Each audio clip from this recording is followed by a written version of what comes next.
एक ही तारीख में जब 2 बच्चे पैदा हुए तो उस बच्चे ने कौन सा पाप कर लिया कि जन्म लेते ही गरीब हो गया, और उस बच्चे ने कौन सा पुण्य कर लिया कि पैदा होते ही धन्ना सेठ हो गया? क्या था उसका पाप पुण्य? हरे कृष्णा। मैं हूं आपके साथ रंजन कुमार और आज के वीडियो में हम जानने वाले हैं कि हमारे भाग्य के बारे में, अपने भाग्य के बारे में, कि अच्छे के साथ बुरा क्यों होता है, बुरे के साथ अच्छा क्यों होता है। जैसे कि अभी अनिरुद्धाचार्य जी इस स्टोरी के माध्यम से बताना चाह रहे थे। तो आज के वीडियो काफ़ी ज़्यादा इंटरेस्टिंग है, इसके अंदर बहुत सारी चीज़ सीखने के लिए मिलेगा। तो हम पहले वीडियो को देखते हैं, उसके बाद फिर डिस्कशन करते हैं। सत्संग करने से क्या होता है? भगवान की शरण में रहने से क्या होता है? भगवान के आश्रित रहने से क्या होता है? ये सभी प्रश्नों का एक उत्तर मैं आपको दे रहा हूं। एक गुरुजी के 2 चेले थे। एक चेला था अच्छा, एक चेला था बुरा। अच्छा चेला सत्संग करने जाता, कथाएं सुनता, भगवान के मंदिर जाता, आरती पूजा में खड़ा होता, अच्छे काम करता, सत्य बोलता, सबकी भलाई करता।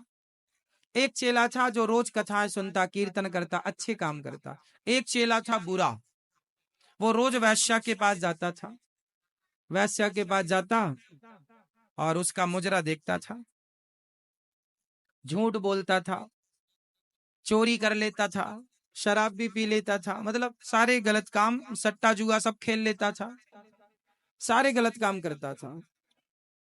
एक चेला था जो सारे अच्छे काम करता था और एक चेला था जो सारे, समझ में आ रही है बात? एक चेला सारे अच्छे काम करता था और एक चेला सारे गलत काम, बुरे काम करता था। एक दिन घटना घट गई दोनों के साथ। जो चेला, जो शिष्य सत्संग करने गया था, मंदिर गया था, वो जब सत्संग और मंदिर से लौटा तो उसके पांव में लोहे की कील घुस गई। कहीं पड़ी रही होगी, पांव रखा उसने तो कील लोहे की पूरी घुस गई, हड्डी तक उसने फाड़ दिया। बहुत दर्द हुआ, रोया, लंगड़ाता लंगड़ाता वैद्य जी के पास गया। वैद्य जी ने जैसे तैसे निकाला और पट्टी इत्यादि की, लंगड़ाता हुआ आया। तभी दूसरा चेला जो गलत काम करता था, वैश्या के घर जाता था, झूठ इत्यादि बोलता था, वो आज जब वैश्या के घर से लौटा तो उसे इतना सारा सोना रास्ते में पड़ा हुआ मिल गया। अब तो वो धन्ना सेठ हो गया। अब गुरुजी से आकर बोला, गुरुजी मुझे सोना मिला है। दूसरा बोला, गुरुजी पांव में कील चुभी है। तो कील जिसको चुभी उसे तो बड़ा बुरा लगा, वाह गुरुजी तुम्हारे भगवान का न्याय गलत है। मैं सारे अच्छे काम करता था तो मुझे लोहे की कील घुसा दी, और वो गलत काम करता था तो उसे धन्ना सेठ बना दिया। जो बुरा कर रहा है वो तो धन्ना सेठ बन गए, और जो सही राह पर है वो लंगड़ा और हो गया। तुम्हारे भगवान का न्याय गलत है। अब मैं नहीं करता कोई पूजा वूजा, मैं भी उसी की तरह रहूंगा। गुरुजी बोले, ना बेटा, तू अपनी भलाई मत छोड़। तू नहीं जानता, ये जो तुझे मिला है ये तेरे इस जन्म के कर्मों का फल नहीं है, और उसे जो मिला सोना वो भी उसके इस जन्म के कर्मों का फल नहीं है। तो गुरुजी क्या है? गुरुजी ने कहा, बेटा ईश्वर का विधान थोड़ा अलग है। जो तू नहीं देख पा रहा है वो मैं देख पा रहा हूं। तो गुरुजी आप क्या देख रहे हैं? गुरुजी ने कहा, बेटा उसे आज सोना क्यों मिला जानते हो? क्योंकि आज के दिन उसे राजा बनना था, उसके माथे पर राज योग था। उसके माथे पे क्या था? उसे आज राजा बनना था, पर वो बुरा काम करता रहा, गलत राह पर चलता रहा, झूठ बोलता रहा, वैश्या का संग, गलत काम करता रहा। तो उसका जो राजयोग था वो पिछले जन्म के पुण्य से राजयोग था, उसे कोई बढ़िया पुण्य कभी किया होगा, पर उसने इस जन्म में गलत काम कर लिया, तो उस गलत काम से उसका राजयोग हो गया समाप्त। पर थोड़ा सा उसे राजयोग तो था ही, राजा मतलब उसे सोने के खजाने मिलने वाले थे। तो उसे भगवान ने जरा सा सोना देकर उसका राजयोग टाल दिया। उसे बहुत सारे खजाने मिलने वाले थे, लेकिन उसे कितना सा सोना मिला? जरा सा। पर तुम्हें क्या लग रहा है? उसे तो सोना मिल गया। उसे बहुत मिलने वाला था, पर उसके पाप से वो राजयोग समाप्त हो गया और जरा सा उसे मिला। और तुम्हें लोहे की कील पांव में क्यों घुस गई? तुम तो भले आदमी थे, अच्छा काम करते थे। बेटा, आज के दिन तुम्हारी मृत्यु थी, आज तुम्हें मरना था, तुम्हारी आयु इतनी ही थी। क्योंकि तुमने पुण्य किया, कभी किसी का दिल नहीं दुखाया, सदा सच्चाई और अच्छाई मार्ग पर चले हो, तो भगवान ने तुम्हारी मृत्यु को लोहे की कील घुसा करके टाल दे रहे हैं कि तुम्हारा वो मृत्यु जरा से पीड़ा, जरा से दर्द में टल गई। मृत्यु थी, पर वो जरा से में टल गई। पर तुम्हें क्या लगा? अरे हम तो अच्छे आदमी थे, पर हमें तो लोहे की कील घुस गई, इतना कष्ट। अरे आप सोच नहीं सकते कि आपके जीवन में कष्ट कितना था, पर कितना सा हुआ। आप ये क्यों सोचते हैं कि वो बहुत पापी है, बहुत गलत आदमी है, फिर भी महाराज जी देखो वो धन्ना सेठ हो गया। हाँ, वो और करोड़पति होने वाला था, पर बुरे काम किए ना तो उसका माइनस हो गया, सब पुण्य डाउन हो गया। हर व्यक्ति सुख या दुख अपने, आपको क्या लगता है कि हम तो आज अच्छा का, हमने आज तो महाराज जी किसी के साथ गलत नहीं किया, फिर भी हमारे साथ गलत हो रहा? हाँ, आज नहीं किया ना, पिछला भी तो आपके संग है। आप ये क्यों भूल जाते हैं कि आपका केवल यही जन्म नहीं है, इसके पिछला भी प्रारब्ध आपके साथ है। उदाहरण से समझो, एक ही तारीख में दो बच्चे पैदा हुए। 1 जनवरी को दो बच्चे पैदा हुए, फॉर एग्जाम्पल दो बच्चे पैदा हुए। एक बच्चा पैदा हुआ करोड़पति आदमी के घर, और एक बच्चा पैदा हुआ फुटपाथ पर किसी बहन के घर। जो करोड़पति के घर पैदा हुआ वो तो सोने के झूले में झूला झूलता है, सोने के चम्मच से दूध पीता है।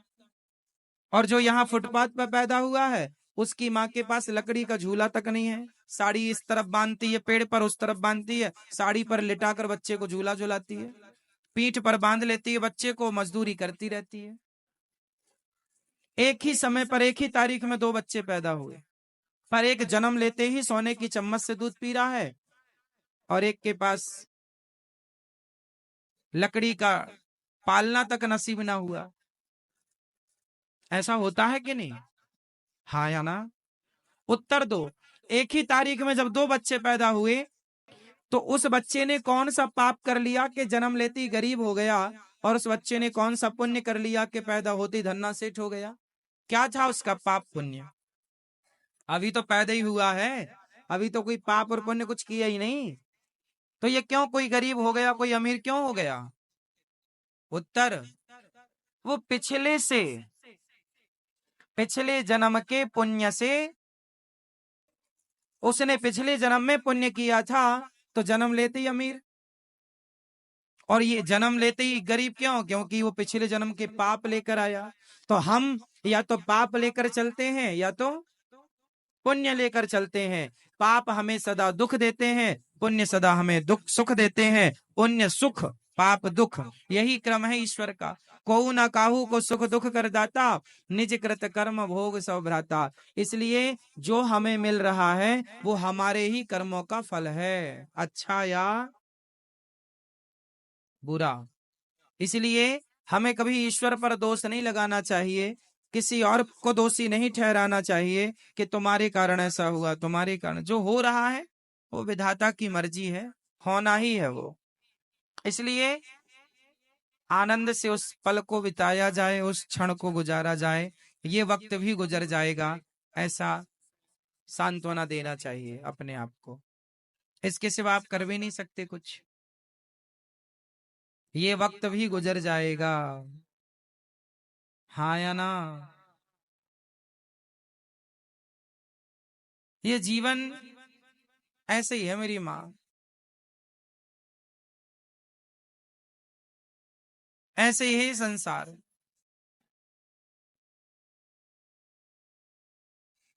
इसलिए जो हो रहा है भगवान की इच्छा मानना चाहिए और आपको केवल अच्छे अच्छे कर्म करने चाहिए। तो भक्ति में बहुत शक्ति है। सत्संग करने आया वो लड़का तो लोहे की कील घुस गई। ऐसे ही भगवान की शरण में रहने वालों को, कथाएं सुनने वालों को दुख दर्द मिले तो समझ लेना कि मिलना तो बहुत था, पर भगवान की कृपा से जरा में टल रहा है। इसलिए फिर भी पॉजिटिव ही रहना चाहिए। पर आप लोगों को तो उम्मीद बिल्कुल नहीं होती। आप तो ये सोच लेते हैं कि हम तो भगवान की कथाएं सुनते हैं, हम तो भगवान के भक्त हैं, तो हमें बिल्कुल भी दुख नहीं मिलना चाहिए। आप तो ये सोच रखते हैं कि हमें तो जरा भी दुख नहीं मिलना चाहिए। नहीं, मिलना क्यों नहीं चाहिए? कर्म दंड तो भोगना ही पड़ेगा ना। भगवान राम को भी वनवास जाना पड़ा, वो तो भगवान थे। उन्हें क्यों दुख उठाने की क्या जरूरत थी? भगवान को दुख उठाने की क्या जरूरत थी? वो तो विधि के विधान को मैट सकते हैं। भगवान तो भगवान है, उन्हें वनवास जाने की क्या जरूरत थी? नहीं, भगवान ने कहा संसार में आए हैं, संसार की परंपराओं को, संसार के जो समय है, जो यहाँ का नियम है, उसे पालन करना पड़ेगा। तो ये संसार, संसार को कहते हैं दुखालयम। ये दुख का संसार है, यहाँ आए हो तो दुख उठाना पड़ेगा। इसलिए भगवान की शरण में रहने वाला उस दुख में भी सुख ही रहता है।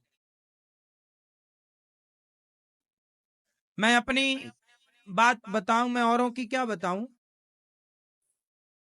2013 में मैं छत से गिरा था, एक पांव कोल्हू टूट गया था, फ्रैक्चर हो गया था। डॉक्टरों ने बोला कि अब शायद आप चल ना पाओ कभी। मेरे को बोला, मेरी अपनी घटना है, सच्ची। तो मैं डॉक्टरों के पास गया, कोल्हू टूट चुका था, मैं तो बेहोश था।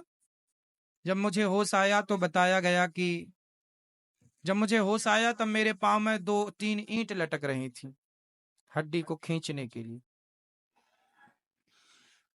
तो डॉक्टर ने बताया कि आप शायद अब चल ना पाएंगे अच्छे से, चलेंगे तो लंगड़ाते हुए चलेंगे। मैं कुछ दिन वैसाखी लेकर भी चला, 2 वैसाखी लेकर चलता था, फिर भी मैं प्रसन्न था, खुश था। मेरा मित्र मिलने आया, बोला कि तुम इतनी पूजा पाठ करते हो, फिर भी देखो इतना बड़ा हादसा हो गया तुम्हारे संग, तुम्हें बहुत दुख होगा। हमने कहा हमें कोई दुख नहीं है। हमने उससे कहा कि ये बताओ, हम 20-25 फीट ऊपर से गिरे थे, मर भी तो सकते थे, हाँ या ना? पर मरे नहीं। अच्छा, दोनों पांव टूट जाते तो क्या कर लेते? पर टूटा भी एक। तो हमने कहा कि ये तो भगवान की बहुत बड़ी कृपा है कि मेरे जीवन में आया। मेरी मृत्यु जो आई थी, उस मृत्यु को भगवान ने एक जरा से फ्रैक्चर में टाल दिया। तो ये कृपा है ईश्वर की। चलो, माना कि लंगड़ाता रहूंगा तो फिर भी तो जीवन की यात्रा एक पांव से कर लूंगा। पर भगवान की कृपा, जब जीवन में ये संतोष था, भगवान से शिकायत नहीं थी तब भी कि तुमने ऐसा क्यों किया। 2 महीने तक तो बिस्तर पे ही रहा, कोई शिकायत नहीं। भगवान की कृपा से बाद में जब अंतिम एक्सरा हुआ तो डॉक्टर ने बोला कि आप बिल्कुल ठीक हैं। और मैं उसी लंगड़ापन की हालत में मैं बैसाखी लेकर चित्रकूट चला गया और चित्रकूट में कामता नाथ जी की परिक्रमा लगाई उसी लंगड़ापन में। और भगवान की कृपा फिर ऐसी हुई कि बहुत जल्दी वैसाखी भी चली गई और भगवान की कृपा से मैं फिर स्वस्थ पूर्ण रूप से हो गया। कबड्डी भी खेल लेता हूँ, दौड़ भी लेता हूँ और पांव बिल्कुल ठीक हो गया, मजबूत हो गया। कृपा भगवान की है। हम जरा जरा बातों में ना परेशान हो जाते हैं, शिकायत करने लग जाते हैं, ऐसा क्यों, ऐसा क्यों, ऐसा क्यों। हमें भगवान के विधान पर भरोसा नहीं होता। वो जो 2-3 महीने का टाइम पीरियड था जब बिस्तर पर आप थे, उस समय नेगेटिव थॉट आने पॉसिबल, संभव थे, स्वाभाविक थे, आती हैं। उस समय आपकी सोच बिल्कुल अपोजिट हो जाती है, अलग हो जाती है। उस दौरान अपने को संभालना होता है, उस दौरान अपने को पॉजिटिविटी से भरना होता है। उस समय ईश्वर पर विश्वास की आवश्यकता ज्यादा होती है। अभी तो देखो हम लोगों को सबको ईश्वर पर विश्वास है, पर जीवन में जब संघर्ष होता है, जीवन में जब कष्ट आता है, मुसीबत आती है, उस समय जब आपका ये विश्वास बरकरार बना रहे, तब आपकी जीत हो जाती है, तब आप जीत जाते हैं कि आपका विश्वास उस समय भी नहीं टूटा जिस समय में आप पर संकट आया। इसलिए भगवान के भरोसे रहना चाहिए मेरी माँ, भगवान के ही आश्रित रहना चाहिए। जब मैं ऊपर से गिरा और बच गया, तो मेरे मन में एक सवाल आया कि मैं बचा क्यों, मर भी तो सकता था। तब मुझे इस प्रश्न का उत्तर नहीं मिला था कि मैं बचा क्यों। फिर मुझे अब उस प्रश्न का उत्तर मिल गया। यदि मैं तब मर जाता तो शायद भगवान मुझे जिंदा रखे थे तो मेरे से कोई काम कराना चाहते थे, और वो काम था वृद्ध माओं की सेवा, अन्न क्षेत्र की सेवा। ये जो सेवाएं चल रही हैं, ये सेवा शायद भगवान इस शरीर से कराना चाहते थे, इसलिए उस समय भगवान ने, मृत्यु तो थी, मैं मर ही तो गया, और गिरा मतलब मर भी सकता था। बगल में बड़ा पत्थर था, पत्थर पर ना गिर के माटी में गिरा। तो बचाया, तो बचाने के पीछे उद्देश्य था ना ईश्वर का। तो समझ लो कि आप लोग यदि इस संसार में हैं तो ईश्वर के किसी उद्देश्य की पूर्ति के लिए आप सब हैं। और वो उद्देश्य की पूर्ति क्या है? वो ईश्वर आपसे कोई काम कराएंगे। यदि आप, जैसे माता कौशल्या है, माता कौशल्या के आने का उद्देश्य इस संसार में क्या था? केवल राम जैसे पुत्र को जन्म देना। स्वामी विवेकानंद जी की मां का इस संसार में आने का उद्देश्य था स्वामी विवेकानंद जैसे पुत्रों को जन्म देना। जन्म दिया, अपना काम पूरा किया, चले गए। हर व्यक्ति इस संसार में आया है तो अपना कोई ना कोई उद्देश्य लेकर आया है। आप भी आए हैं ना, तो कोई ना कोई उद्देश्य है आपका। अब आपको पता हो या ना हो वो अलग मैटर है, लेकिन हर व्यक्ति के आने का हेतु है, कारण है, उद्देश्य है। आप क्यों आए हैं इस संसार में? इसलिए इस प्रश्न को अपने आप से पूछिएगा कि आप क्यों आए हैं। क्या समाज के साथ बुरा करने आए हैं, या समाज की सेवा भला करने आए हैं? दूध पीने या शराब पीने आए हैं? क्या करने आए हैं? मेरा तो क्लियर है कि संसार में मैं आया हूं सेवा के लिए, और वही सेवा का कार्य ये दास अनिरुद्ध कर रहा है। मेरा आना सार्थक हो गया। आने का जो उद्देश्य होता है प्रत्येक प्राणी का, वो यही होता है कि हम किसी के काम आ जाएं। बस इस संसार में आने का मूल उद्देश्य है कि हम किसी के काम आ जाएं, हम देश के काम आ जाएं, हम समाज के काम आ जाएं, किसी काम हम आए बस। अब आप सोचिए कि आप किसके काम आ रहे हैं। यदि आप अपने पति के भी काम आ गई तो आपका पत्नी होना सार्थक हो गया। आप अपने बच्चों को सही संस्कार दे पाई, आप अपने बच्चों को सही संस्कार दे पाई, तो आपका स्त्री बनकर, मां बनकर आना सार्थक हो गया। तो बस हर व्यक्ति का एक उद्देश्य है। ये सवाल अपने आप से पूछेगा कि आपका उद्देश्य क्या है। मेरा तो क्लियर है, जिसके लिए भगवान ने भेजा वो भगवान मेरे इस शरीर से, वो ठाकुर जी भगवान वो काम करा भी रहे हैं, ये दास कर भी रहा है। अब प्रश्न बस आप अपने आप से पूछिएगा अकेले में। जीवन तो गुजरना है, अच्छा करके भी और बुरा करके भी। कैसे गुजारना है मर्जी आपकी। तो गैस देखिए यहाँ पे कितने अच्छे तरीके से एग्जाम्पल दे करके अनिरुद्धाचार्य बताया गुरु और शिष्य के बारे में, कि जो दो शिष्य थे गुरु का, एक अच्छा था और एक बुरा था।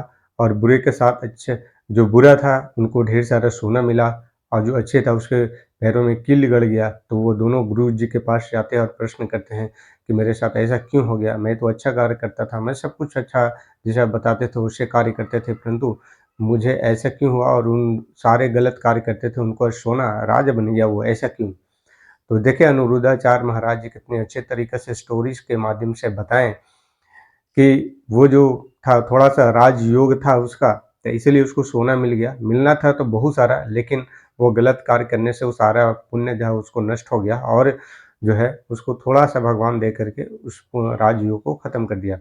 लेकिन तुम्हारे जो था वो कई जन्मों का पुण्य था, और भगवान तुमको बचा के रखें ये सारी चीज़ों के लिए, चूँकि आज तुमको मृत्यु होना था, लेकिन तुम अच्छे कार्य किए, अच्छा पुण्य किए हो पिछले जन्म का अनुसार और इस जन्म में भी, इसलिए तुमको भगवान ने केवल कील बढ़ा करके बचा लिया है। और फिर विवेकानंद स्वामी जी के बारे में बताया कि उसके माँ के इस संसार में क्यों आना ज़रूरी था। उसके बाद फिर अनिरुद्धाचार्य अपने बारे में बताया कि उनको पैर जो है गिरने के बाद वो फ्रैक्चर हो गया, टूट गया था, तो डॉक्टर ने बताया कि आप कभी चल नहीं पाएँगे। और फिर वो ठीक हुआ तो फिर वो है ना, चित्रकूट जाके उन्होंने परिक्रमा करी और फिर उसके बाद कुछ ही दिनों के बाद जो है उनका पैर जो ठीक हो गया और फिर वो इस तरीक़ा से सेवा कर रहे हैं। तो उन्होंने बताया कि इस संसार में कोई भी व्यक्ति आया तो कुछ न कुछ उद्देश्य है, कुछ न कुछ कारण है, इसलिए आया है। इसलिए जब भी आप भी इस संसार में आए हैं, तो कुछ ले कर के तो नहीं आए हैं, पर कुछ दे कर के हम ज़रूर जा सकते हैं। लोगों को सेवा करके, भगवान की भक्ति करके, भगवान के नाम लेकर के, है ना? संसार में अच्छे काम करके, अपनी पहचान बना करके, आप कुछ दे करके जा सकते हैं। तो इसलिए आप भगवान की भक्ति करें, लोगों को सेवा करें, यही असली जीवन है। तो कैसा लगा आज के वीडियो? मिलते हैं नेक्स्ट वीडियो में, तब तक के लिए हरे कृष्णा।